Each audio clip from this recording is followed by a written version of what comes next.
अब हम भगवान विष्णु के, आप कह रहे हैं अनंत अवतार हैं, जितने हम 10 अवतारों पर सबसे ज़्यादा बात करते हैं उसमें भी सबसे ज़्यादा चर्चा भगवान श्री कृष्ण की होती है, प्रभु श्री राम की होती है।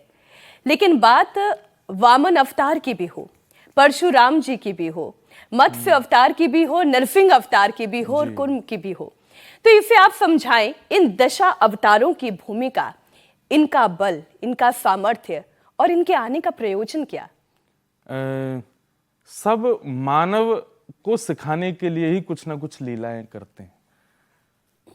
जैसे वामन अवतार की हम चर्चा कर रहे हैं, भगवान वामन बनकर के इसलिए आए क्योंकि दैत्यों का एक राजा था बलि, जिसने देवासुर संग्राम में अपने प्राण गवा दिए थे। लेकिन क्योंकि दैत्यों के जो गुरु हैं उनके पास संजीवनी विद्या थी, वो अपने सारे दैत्यों को फिर जीवित कर देते थे। तो एक दिन राजा बलि ने अपने गुरुदेव से कहा कि गुरुदेव, ये देवता मरते नहीं है, हमको क्यों मरना पड़ता है बार बार?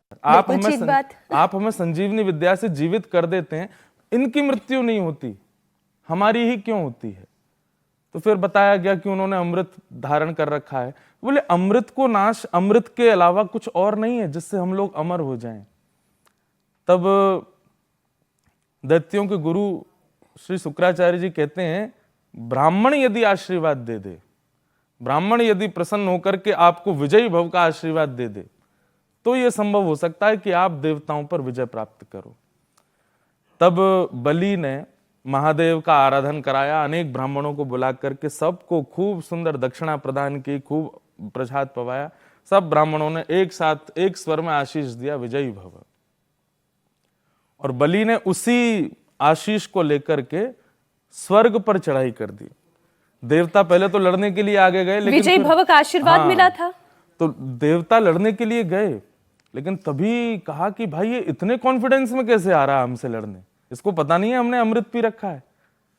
तब उनको पता चला कि नहीं नहीं, इस पर किसी का वरद हस्त है। तो विश्व भर के ब्राह्मणों ने आशीष दिया है उसको, और इसी कारण से देवताओं को स्वर्ग छोड़ना पड़ा और बलि का आधिपत्य तीनों लोकों में हो गया। जब देवता स्वर्ग छोड़, अब जाएं कहां, रहें कहां, स्वर्ग ही है देवताओं का तो। और बलि ने शासन पृथ्वी लोक से लेकर के यम लोक से लेकर के तीनों लोक तक बलि का एक छत्र शासन हो गया ब्राह्मणों के आशीर्वाद से। तब देवताओं की माता अदिति, उन्होंने अपने पति कश्यप ऋषि से कहा कि मेरे पुत्रों को बहुत कष्ट हो रहा है, इसके लिए कुछ उपाय बताइए। तब उन्होंने पयोव्रत बताया और कहा कि इस पयोव्रत से भगवान प्रसन्न होकर के अगर तुम्हारे गर्भ से जन्म ले लेंगे तो हो सकता है कि तुम्हारे पुत्रों को स्वर्ग वापस मिल जाए। पयोव्रत का क्रम किया, पयोव्रत से प्रसन्न होकर भगवान प्रकट हुए, कहा वरदान मांगो मां, क्या चाहिए? बोले मेरे पुत्रों को स्वर्ग वापस दिलवाइए।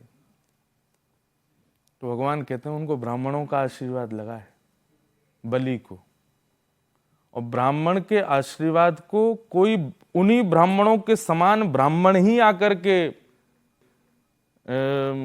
निर्धारित कर सकता है। तो बोले क्या करें? बोले आपसे अच्छी ब्राह्मणी नहीं, कश्यप ऋषि से अच्छे ब्राह्मण नहीं, मैं आपके यहाँ पुत्र बन के आता हूं। तो भगवान फिर अदिति के यहाँ वामन बन करके आए, पुत्र रूप धारण करके आए। जन्म लेते ही उनका ऐसा कोई बाल रूप नहीं कि छोटे से थे गोद में लिए, जन्म लेते ही वो उठ के बैठ गए, खड़े हो गए, छोटे से ठाकुर जी। जनेऊ संस्कार हो गया उनका। और जनेऊ संस्कार में नियम होता है कि जितने भी लोग आते हैं सबसे दक्षिणा ली जाती है। हाँ, तो सबसे भिक्षा लेते हैं और भिक्षा लेकर के गुरु जी को प्रदान करते हैं। तो सबसे भिक्षा लेकर के बृहस्पति के चरणों में जैसे ही प्रदान की, तो वे बोले ये सब नहीं चाहिए मुझे, तीनों लोकों की दक्षिणा लेकर के आओ। तब वामन भगवान गए बलि के यहाँ, क्योंकि बलि के पास ही हैं तीनों लोग। बलि एक यज्ञ कर रहे थे और जैसे उन्होंने देखा कि सामने से एक अद्भुत तेज धारण करके नन्हा सा एक स्वरूप, हाथ में छत्र लिए, कमंडल लिए चला आ रहा है, तो भागवत जी में वर्णन है कि बलि को पहले लगा कि कहीं सूर्यदेव तो नहीं आ रहे, थोड़ा समीप आए तो बोले अग्निदेव आ रहे हैं क्या। लेकिन जब बिल्कुल ही समीप आ गए, बोले नहीं, ये तो कोई ब्रह्मनिष्ठ तेज युक्त कोई ब्राह्मण आया है। बलि का एक स्वभाव था कि ब्राह्मणों के आशीर्वाद से उसको सब मिला है, तो ब्राह्मणों को देख करके वो सब छोड़ देता था, उनके चरणों में जा करके प्रार्थना की। कथा तो बहुत बड़ी है, पर चरणों में निवेदन करके कहा कि आप मांगिए, मैं आपको क्या दूं। भागवत जी में लिखता है, वर्णन आता है कि मैं आपका ब्याह करा दूं, आपको नगर बना के दे दूं, कि आपको महल बना के दे दूं, क्या दे दूं मैं आपको, आप मेरे द्वार पे आए। तब अंत में वामन भगवान कहते हैं केवल 3 पग जमीन का दान दो। बलि हंसता है, बोले 3 पग जमीन, आप 3 लोक के स्वामी से 3 पग जमीन मांग रहे हो? अरे 200-250 एकड़ मांग लीजिए, मैं दे देता हूं। उनका अहंकार बोल रहा था। हाँ, कहीं ना कहीं सूक्ष्म एक अभिमान था, और इसको मैं अभिमान ना कह करके मैं ये कहूं कि वो इतना प्रेम ब्राह्मणों के प्रति उनका हो चुका है कि वो उनको पीड़ा हो रही थी बलि को, कि मुझसे आप 3 पग जमीन क्यों मांग रहे हैं, मैं तो देना चाहता हूं आपको, आप प्रसन्नता से लीजिए ना। जैसे घर पे आए मेहमान 1 या 2 रोटी खा ले तो घर के लोग परेशान हो जाते हैं, आप क्या, हमारे कोई सब्जी में कमी है, ठीक से नहीं बना, आप पा क्यों नहीं रहे, वैसा वाला भाव था। तो वामन भगवान बोले चाहिए तो 3 पग चाहिए, वो भी अपने पैर से नपी हुई चाहिए। ये सुनकर के तो बलि और हंसा, बोले महाराज 3 पग जमीन, वो भी आप छोटे से, आपके छोटे छोटे चरण कैसे नापोगे आप? बोले नहीं तो हम जा रहे हैं। बोले नहीं नहीं जाइए मत, आप जो कहेंगे सो करेंगे। और जैसे संकल्प किया तो दूर खड़े शुक्राचार्य जी मन में विचार करने लगे, बोले दे रहा है यजमान और ब्राह्मण लेने से मना कर रहा है, ये बोले ये हो नहीं सकता, नहीं तो यजमान दे, ब्राह्मण तो सहर्ष स्वीकार करता है, और यहाँ बलि कह रहा है कि आप कुछ भी मांग लीजिए मैं देने को तैयार हूं, ये मना कर रहे हैं, कहीं ऐसा तो नहीं कोई देवताओं की चाल हो। नेत्र बंद करके जब अपनी दिव्य दृष्टि से देखा, समझ गए, बोले कि अरे भैया, जाके बलि को कहा, बोले ये ना बामन है ना 53 है, ये साक्षात भगवान है, और ये 3 पग जमीन मांगने के लिए तुमसे आए हैं, क्योंकि नियम ऐसा होता है कि अगर आपने संकल्प कर दिया और उसके बाद अगर आपने उतना नहीं दिया तो आपको नरक जाना पड़ेगा। बोले 3 पग जमीन ही क्यों मांग रहे हैं? बोले परमात्मा है, ये अपने 2 पग से तीनों लोक नाप लेंगे, और तीसरा पग देने के लिए कुछ नहीं बचेगा तेरे पास, और जब कुछ नहीं बचेगा ये पकड़ करके तुझको नरक में डाल देंगे।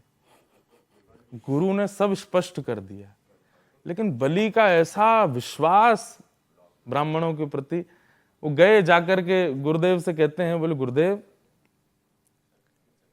यदि ये भगवान है तो सब कुछ ले जाएं, मुझे कोई पीड़ा नहीं, मैं गौरव से कह सकूंगा कि मेरी संपत्ति को भगवान ने हरण किया, और यदि ये ब्राह्मण है तो 3 पग जमीन ही लेंगे, उससे ज्यादा नहीं, मैं दोनों में राजी हूं।